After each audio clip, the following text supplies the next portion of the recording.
और कहना भाई धनुष यज्ञ हो रहा है, उनको धनुष यज्ञ के बहाने बुलाया है। अपने विश्वास में अगर आपने ला लिया, अक्रूर जी महाराज भयभीत थे, राजा था भाई, बात तो मानी थी, मन में नाना प्रकार की शंका इत्यादि कर्तव्य था, मन में ध्यान और चिंतन करते करते ठीक है सर जाता हूँ, निकल पड़े। एक प्रेमियों, अरिष्टासुर असुर कौन है?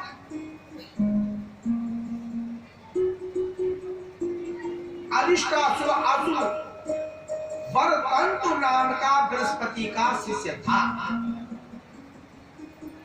भगवान ने अरिष्टासुर का वध किया ना, तो अरिष्टासुर असुर जो था ना, ये वरतंतु नाम का बृहस्पति का शिष्य था।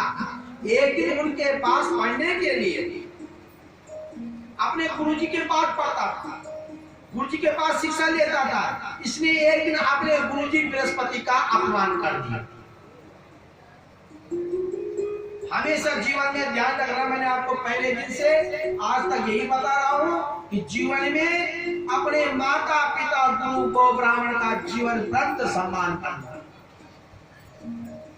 संसार में तुम्हें सब कुछ मिल जाएगा, बीता हुआ समय और माता पिता का दिया हुआ प्यार दोबारा नहीं मिलेगा। बीता हुआ समय और माता पिता का दिया हुआ प्यार, और तुम्हारा कंस का प्रभु क्या करूं, किसको भेजूं? बोला भाई ऐसा काम कर, तेरे यहाँ अक्रूर जी रहते हैं, तेरे यहाँ अक्रूर जी रहते हैं, और अक्रूर जी जो है क्या है, अक्रूर जी की नंद बाबा के साथ बहुत बड़ी मित्रता है, दोनों मौसी और जेठमाई के बच्चे हैं। अब अक्रूर जी अपने विश्वास से उनको अगर लाएंगे ना, तो नंद बाबा उनके पास सौंप देंगे। कंस ने अक्रूर को आदेश दिया, अक्रूर जी कंस के राजभवन में आ गए। कहा अक्रूर जी आपने जो है नंद बाबा के नगरी में जाना है। और नंद बाबा ये क्या था, इसने एक समय राधा जी का अपमान कर दिया।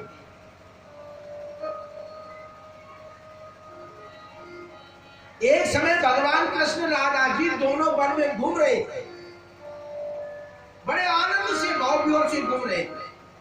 महाराज ये जो है श्रीधामा नाम का गोप था, और श्रीधामा नाम के गोप ने भगवान कृष्ण अपनी पत्नी राधा के साथ ब्रज में जब भ्रमण कर रहे थे, इसने राधा जी के सामने कोई असभ्य शब्द कह दिया, हास्य मजाक कर दिया, हास्य मजाक अभिहास कर दिया। राधा जी को बड़ा बुरा लगा। राधा जी ने कहा भाई अरे मूर्ख, तो ऐसे हंसी मजाक करता है, तुझे ये नहीं दिखता है? जा बेटा, तू जो है शंखचूड़ नाम का असुर बनेगा। का असुर बना, अगले चरण में अलकापुरी में कुबेर का अनुचर बना, और कुबेर का अनुचर बना, और तभी भगवान के द्वारा इसका उद्धार हुआ। बोलो बांके बिहारी लाल की, जगदम्बा ज्वालका मैया की। अथा तच्चकतो गोपा गोरे वरिष्ठो बिर्कभासुरा मयि महाकपूयस्त्वा कामयं कुरु वीक्षता। एक समय सुखदेव मुनि बोले, हे राजा परीक्षित, अरिष्टासुर नाम का असुर को कंस ने भेजा, जाओ गोकुल में जाकर के तुम ऐसा उत्पात मचाओ कि सारी गोकुल नगरी को तुम मलिन करो।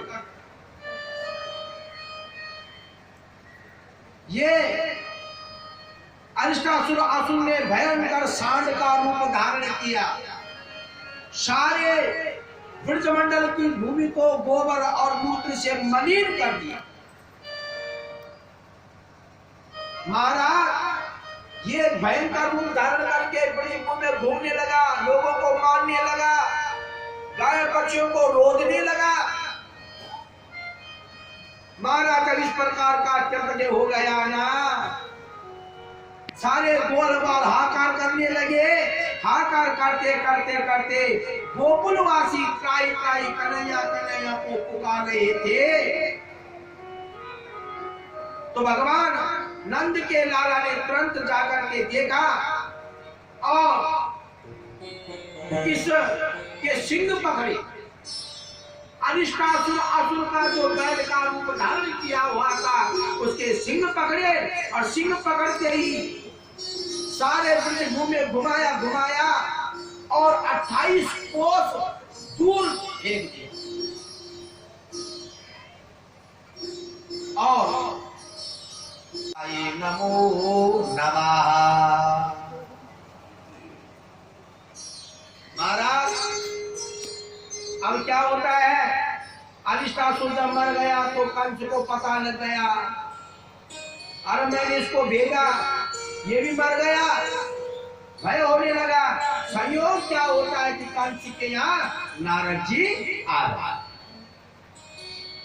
महाराज नारद जी भ्रमण करते करते करते वहां जाए नगरी में नारद जी आ गए। नारद जी को आते ही देखते कंस ने कहा, ऋषि मुनि को प्रणाम किया। आज तक तो कंस किसी को प्रणाम नहीं करता था। कंस समझ गया कि नारद जी मुझे अच्छी राय दी। नारद जी ने कहा, अरे कंस,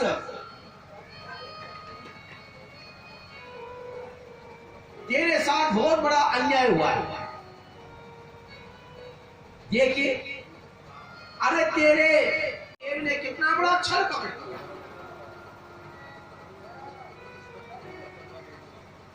कितना बड़ा छल कपट किया तेरे साथ। अपने 8वें गर्भ को तो उन्होंने जो है गोकुल में दे दिया और वहां से कन्या ले आए। कन्या योगमाया बन गई। कितना बड़ा पाप किया उन्हें तेरे साथ। कंस को बड़ा क्रोध आया, क्या ऐसा किया वासुदेव ने? और कंस को क्रोध आया, ये कथा प्रेमियों।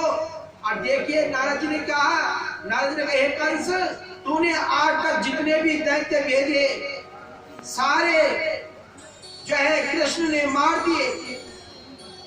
अब देख ले भाई, सब उसने तहस नहस कर दिया। कंस को बड़ा क्रोध आया और कंस तुरंत कारागार में गया और वासुदेव और देवी को वो अनेक प्रकार के दंड दिया और जो है बेड़ियां लगा करके, हथेलियां लगा करके कारागार में बंद कर दिया। और अब महाराज नारद जी ने क्या कहा? नारद ने कहा, हे कंस, आप ये काम करो, तुम्हारे यहाँ धनुष है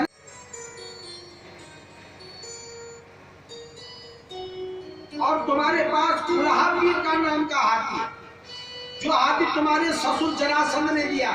जरासंध की 2 पुत्रियां थी, अस्ति और प्राप्ति। अब इसकी कथा मैं आपको सुनाता हूं। पहले तो धनुष का एक समय कंस के अंदर इतना बल था कि कंस मंदराचल पर्वत को उठाने लगा। उस मंदराचल पर्वत में परशुराम जी तपस्या कर रहे थे। परशुराम जी ने कहा, अरे मूर्ख कौन है जो इस पर्वत को उठा रहा है? देखा तो सामने कंस। परशुराम जी का बेटा, तेरे अंदर इतना बल है? बोले महाराज, अब सभी तो मैं इस मंदराचल पर्वत को उठा रहा हूं। तो परशुराम जी ने कहा, जा, ये मेरे गुरु शंकर का धनुष है, अगर तू इस पे चाप चला देगा और ये धनुष तेरा होगा। पर बेटा, जो इस धनुष को तोड़ेगा ना, वो तेरा नाश करेगा। और कंस ने जो एकदम से धनुष पकड़ा और चाप चढ़ा दिया। धनुष में जब चाप चढ़ गई तो परशुराम जी बड़े प्रसन्न हुए। परशुराम ने धनुष कंस को दे दी।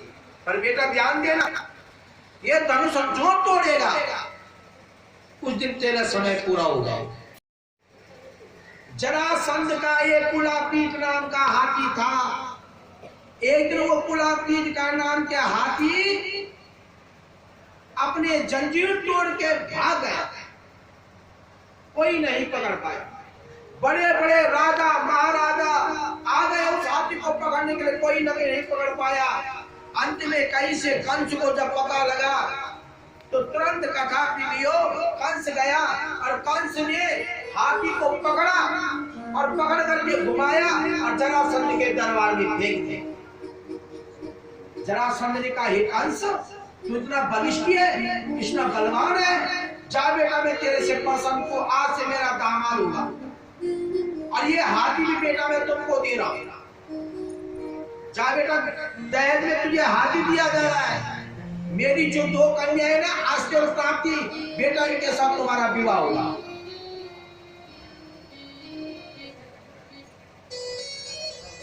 तो नारद ने कहा